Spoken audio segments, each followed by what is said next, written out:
apakah hal-hal yang menyebabkan seseorang membantu seseorang untuk khusyuk?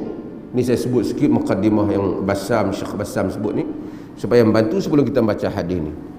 Yang pertama ialah al-isti'adzah, dia kata, iaitu satu orang minta a'udzubillahi minasyaitanirrajim. Lawan khusyuk itu ialah was-was, yang mari ganggu. Sebahagian tu bukan hadis.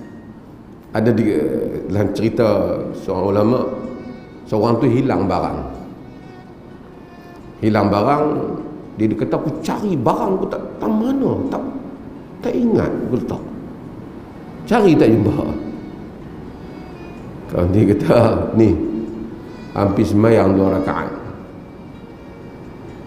semayang 2 rakaat sunat, semayang dia pun ingat, tengah-tengah semayang ingat. Dia mai tanya bagi orang alim ni, macam mana hang boleh tahu tu semayang boleh ingat? Dia kata, macam itulah syaitan, dia cari semua tajuk supaya hang jadi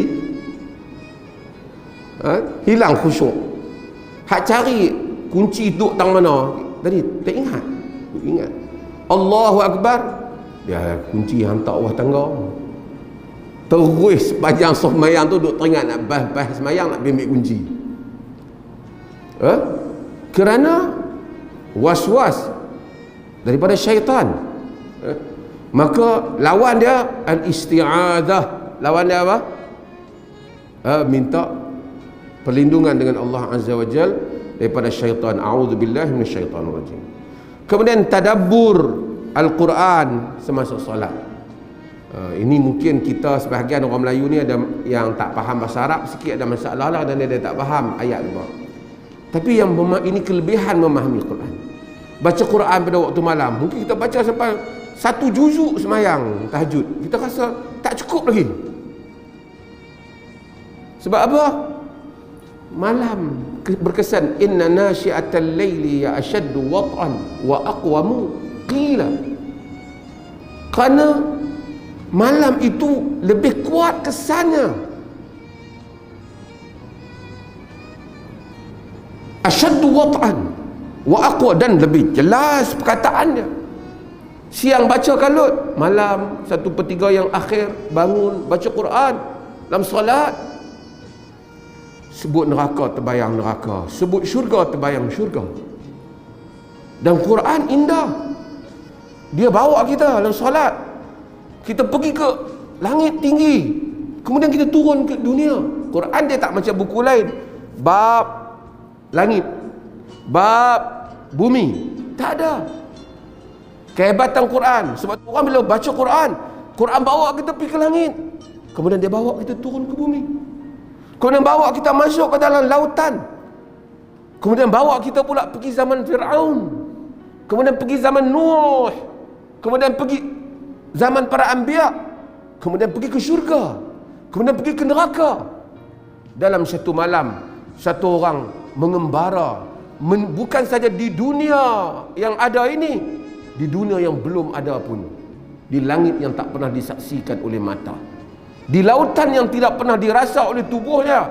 Al-Quran apabila kita membacanya pada waktu malam, terutama itulah pentingnya solat tahajud di dalam membentuk diri seorang manusia. Jangan tinggalkan tahajud. Sebab tu manusia kalau tak tinggalkan tahajud, dia sentiasa rasa keindahan, detik indah dalam hidup dia. Dia dah ingat dah, sekali malam nak bangun, sekali malam nak bangun. Kalau terlepas satu malam, dia rasa oh Allah, berat dia. Dia rasa nak kena bayar balik malam ni. Kita bangun malam, sejam tak cukup, sejam setengah pun tak cukup. Solat 2 rakaat pun panjang kita boleh solat. Asyaddu wat'an wa aqwamu qila. Ada orang interview tanya saya, dia kata salah satu sebab penyakit depression, kemurungan yang berlaku ialah, dia kata, kerana orang sekarang ni ada WhatsApp, saat ada cerita seronok, saat ada cerita tak seronok, saat ada cerita tu jadi bercampur-campur perasaan dia, itu punca manusia jadi gangguan perasaan. Saya kata itu tidak benar. Untuk dalam semua kes, dalam kes Quran tak. Quran bawa ke neraka, balik ke syurga. Bagi khabar tentang kehidupan selepas mati, bagi tahu kehidupan yang lalu yang dilalui oleh para anbiya, bagi tahu apa yang ada di langit, bagi tahu apa yang ada di bumi. Balik kepada diri kita sendiri dan timbulkan banyak persoalan tentang kehidupan. Berulang-ulang kita membaca Quran, kita tak penat. Kita akan rasa nikmat. Sebab tu tadabbur, ni belajar isi Al-Quran. Bagi yang boleh belajar bahasa Arab, belajar bahasa Arab untuk memahami makna-makna yang ada dalam Quran. Yang berikutnya ialah dia kata istihdar azamatillahi ta'ala, menghadirkan kebesaran Allah Jalla wa'ala. Yang ni bila kita salat, kita teringatlah kita menghadap Tuhan. Kita ni semua kita lah, siapa benda kelemahan ni, kecuali orang yang baik-baik ni, saya ada, tuan-tuan ada. Bila mari solat ni kadang-kadang terlupa kita di menghadap Tuhan. Kalau kita pergi menghadap orang besar untuk kemah, kita duduk kan, duduk elok, kita lupa kan. Ini pun berlaku.